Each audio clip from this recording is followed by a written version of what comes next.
Marche style Rostis at home? Roll the intro.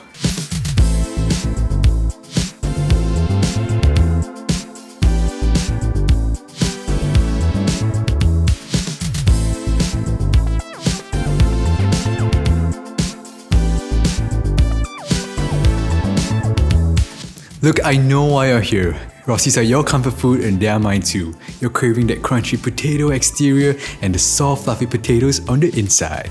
Now many of you have requested for this recipe on Instagram and I ate literally 16 different Rostis to bring this video to you today. But before we dive right in, don't forget to check out my ultimate guide to croutons where we've covered how to make croutons 9 ways and my umami-rich hearty mushroom soup. If at any point in this video you enjoyed yourself or if you've learned something, don't forget to drop a like and comment so I can hear back from you guys. And if you're not done so already, remember to subscribe and turn on your notifications as well. And now, showtime! Alright, to start this recipe, we'll need some potatoes. Each Rosti requires about 1 pound or about 450 grams of potatoes. So for medium-sized potatoes like these, you need about 3 to make a decently sized Rosti. Now there is some debate as to whether you should be using waxy potatoes or starchy potatoes for your Rosti. I prefer to use semi-waxy, semi-starchy potatoes because that way you can still get the nice bite from a waxy potato and the fluffiness from a starchy potato. Now let's put a pot of water to the boil because we're going to parboil our potatoes. Once your water starts to boil, gently lower your potatoes into the pot. Go nice and easy so you don't actually end up burning yourself with the hot water. Once all the potatoes are in the pot, set a timer for 8 to 10 minutes. Every now and then, give your potatoes a stir so that they have a chance to cook evenly. After 8 to 10 minutes, turn off the heat and pour away all the boiling water. Next, we're going to want to chill our potatoes to stop the cooking process. So prepare a bowl of iced water and lower your potatoes in so that they can chill out and have a nice ice bath. Once your potatoes are nice and cold, it should be a bit softer than when it was raw, but still springy to the touch. Now grab a vegetable peeler because we're going to peel off the skin from the potatoes. Repeat until done. Next, we're going to leave the potatoes uncovered in the fridge overnight. This firms up and dehydrates the potatoes to make them easier to shred later on and to reduce the chances of it clumping. Now don't skip this step. It's really crucial that you put your potatoes in the fridge overnight, otherwise it's really easy for it to turn mushy in the pan. Good food takes time, so plan ahead. After we have allowed the potatoes to rest in the fridge overnight, it's time to shred them. So prepare a bowl and a grater. Because we want our potatoes in the Rosti to be nice long strips, so hold the potato at such an angle so that we can allow the strips to be as long as they can. Once done, place your potato shreds into the bowl. Alternatively, you can use a food processor if you have one to speed things up. Now I know that there's another method where instead of putting your potatoes in the fridge to dehydrate overnight before grating, you actually shred the potatoes directly and you squeeze the excess water and moisture with your hands or a piece of cloth. Now while this technique may be faster, I find that you're actually crushing the potato strands and this causes you to lose some volume, making it harder to get a thicker Rosti, but on top of that, I find that the texture of the final product is compromised as well.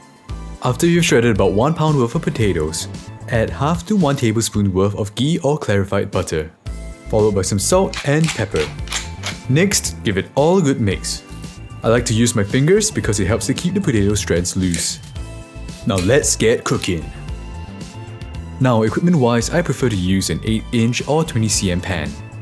Note that the size of your pan will affect the thickness and size of your Rosti. So heat your pan over medium to medium-low heat and add 2 tablespoons of olive oil. Give your pan a gentle swirl because you can start cooking once it's hot. You know it's hot enough when you hear this sizzle. Now go ahead and add the rest of the potatoes to the pan. Try your best to actually spread it out as evenly as you can. Next, with a spatula, lightly press down on the potato strips. This helps the Rosti to be packed a little bit tighter and it also helps to create a better crust. You also can use your spatula to work your way around the Rosti to give it a better shape. Now we're going to leave the Rosti untouched for 7 minutes. While we are waiting for the Rosti to cook, put some oil on the tissue and lightly oil 2 plates. After 7 minutes have passed, turn off the heat and take your pan off the stove.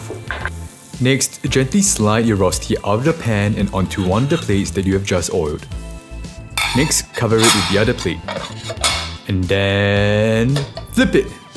You have to do it in one swift motion and you can't let the Rosti know that you're afraid. Now take a look, the Rosti should have a nice brown crust like this. Now we still have the other side of the Rosti to cook, so heat up your pan again and add 2 tablespoons of olive oil. Now gently slide the Rosti back into the pan. As before, you can use a spatula to nicely shape the Rosti. Thereafter, allow the Rosti to fry in the pan for another 7 minutes. Once done, turn off the heat and take the pan off the stove. Now, gently slide your Rosti onto a serving plate. And there you have your beautiful Marche style Rosti. But why stop there? Let's treat ourselves with a beautiful sunny side up egg. And let's serve it directly over the Rosti. Top it all off with some extra pepper and salt. And for the moment we've all been waiting for, it's time to eat. Now let's move the egg away just for a second so we can check out the Rosti.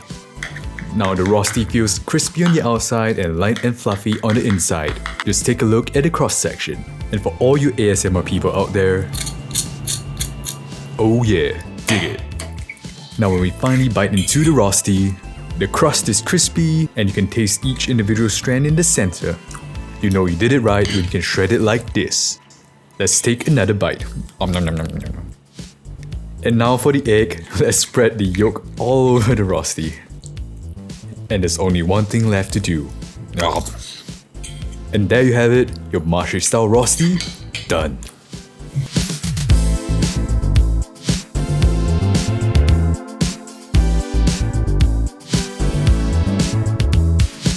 Alright guys, so that's how you make a Marche style Rosti at home. I had a lot of fun and potatoes making this video, so I hope you enjoyed yourself as well. If you did, don't forget to like, subscribe and turn on your notifications. That's all from me today. This is Ted Teo, signing off.